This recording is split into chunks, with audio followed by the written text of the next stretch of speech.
भगवान बोले, हे पार्थ, मुझ में मन लगाकर, मेरे ही आश्रय होकर योगाभ्यास करते हुए मेरे स्वरूप का संशय रहित पूर्ण ज्ञान कैसे होगा, सो सुनो।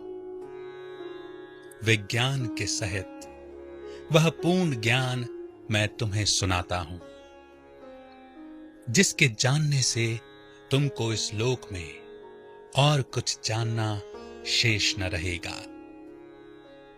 सहस्त्रों मनुष्यों में से कोई एक सिद्धि प्राप्ति के लिए यत्न करता है।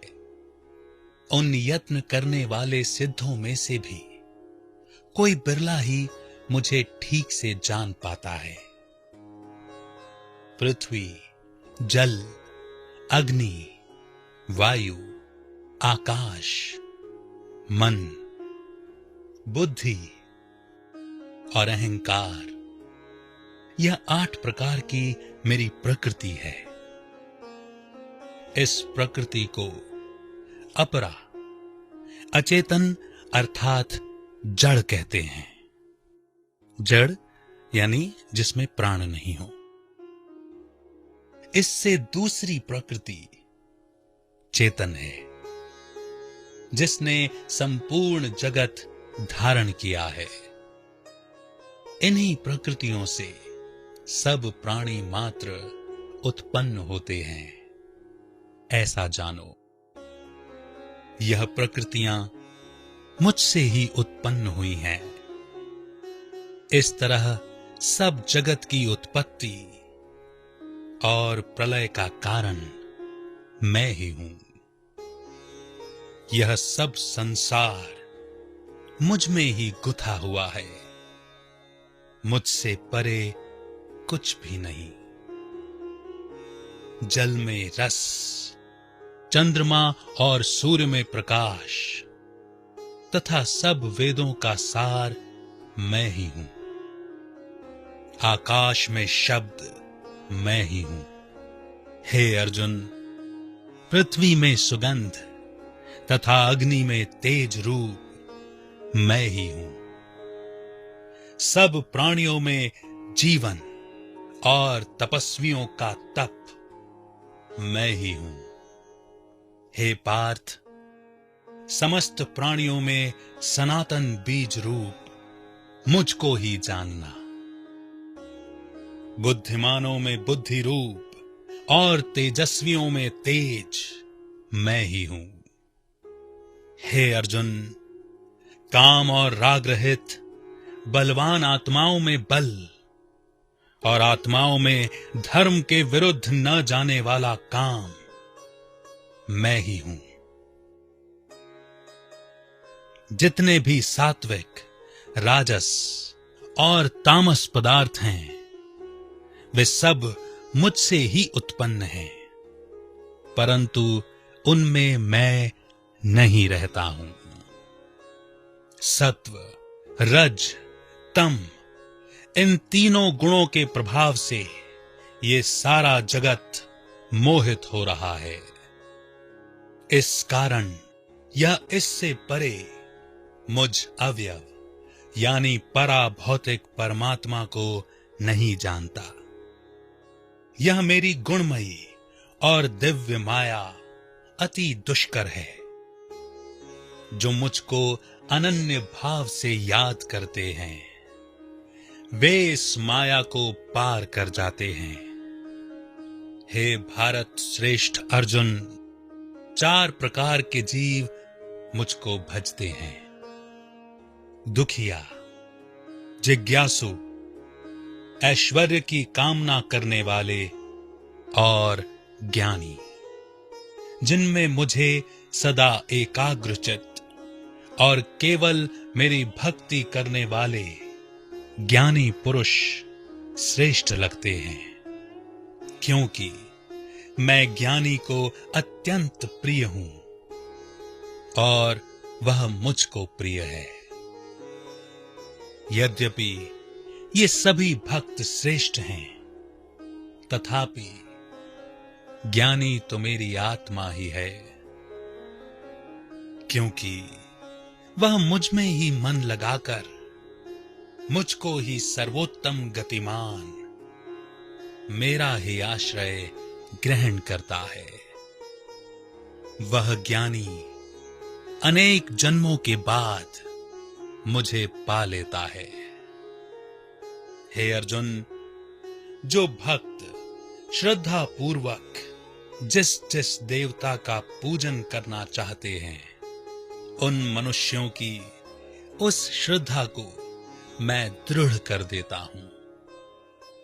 यह उस श्रद्धा से युक्त होकर उस देवता की आराधना करता है, फिर उसको मेरे ही रचे हुए फल प्राप्त होते हैं। परंतु उन अल्प बुद्धि वालों का फल नाशवान है। देवताओं की आराधना करने वाले देवताओं को मिलते हैं। मेरे अव्यय अर्थात अविनाशी अच्युतम स्वरूप को न जानकर मंद बुद्धि लोग मुझे अव्यक्त को व्यक्त यानी देहधारी मानते हैं। मंद बुद्धि लोग मुझे अव्यक्त को व्यक्त यानी देहधारी मानते हैं।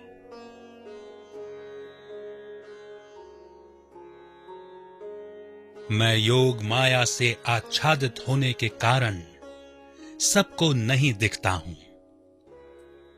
उसी से मूढ़ लोग अनादि तथा अविनाशी मुझको नहीं जानते हैं। हे अर्जुन, मैं भूत, भविष्य और वर्तमान के सभी प्राणियों को जानता हूं, पर मुझे कोई भी नहीं जानता। इच्छा और द्वेष से उत्पन्न होने वाले सुख, दुख आदि द्वंद्वों के मोह से जगत के सभी प्राणी भ्रम में फंस जाते हैं। जिन पुण्यात्माओं के पाप नष्ट हो गए हैं, वह पुरुष यानी आत्माएं द्वंद्व मोह से छूटकर दृढ़ निश्चय करके मेरी भक्ति करते हैं।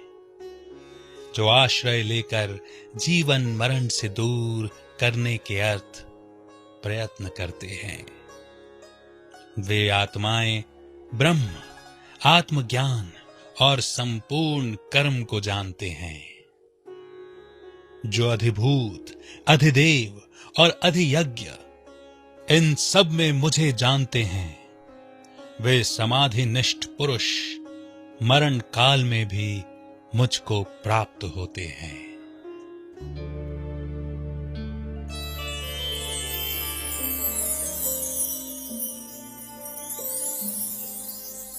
आहा, अति सुंदर स्वयं परमात्मा हम आत्माओं को अपना परिचय दे रहे हैं।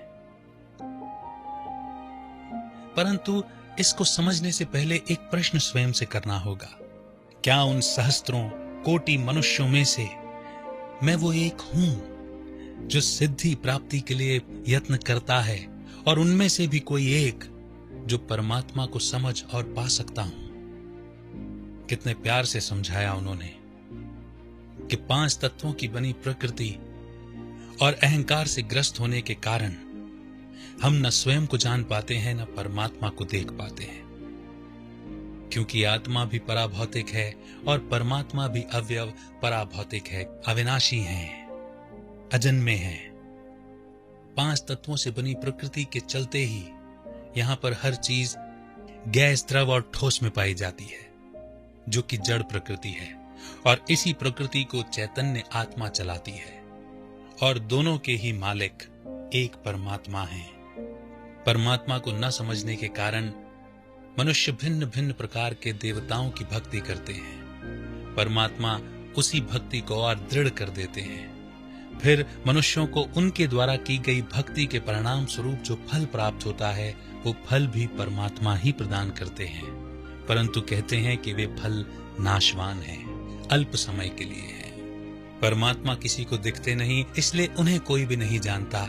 परंतु परमात्मा सबको जानते हैं, सबके भूत, वर्तमान और भविष्य को जानते हैं। इच्छा और द्वेष के कारण सुख दुख में हम फंस जाते हैं और इस भ्रम, इस मोह से निकलकर जो परमात्मा को सच्चे दिल से याद करते हैं वे ही अंत में परमात्मा को पाते हैं। और बात कितनी सत्य है ना, कि परमात्मा को पहचानना ही तो और समझना ही तो मुख्य बात है। आज हम परमात्मा को नहीं जानने के कारण ही तो भ्रमित होते हैं। सब कहते तो हैं सबका मालिक एक, परमात्मा एक, सुप्रीम सोल एक, गॉड इज लाइट, एक ओमकार, परंतु उस एक की पहचान न होने के कारण सब आपस में बट गए हैं, है ना। बहुत ही सुंदर श्रीमद् भागवत गीता के 7वें अध्याय में मनन करने के लिए, चिंतन करने के लिए हमें बहुत कुछ मिला। आशा करता हूं कि आप इस अध्याय को बार बार सुनेंगे और मनन चिंतन करते रहेंगे। श्रीमद् भागवत गीता का 8वां अध्याय लेकर मैं आपके बीच जल्द ही उपस्थित होऊंगा। तब तक के लिए दीजिए इजाजत, रखिए अपना बेहतर ख्याल। अमित का बहुत बहुत नमस्कार।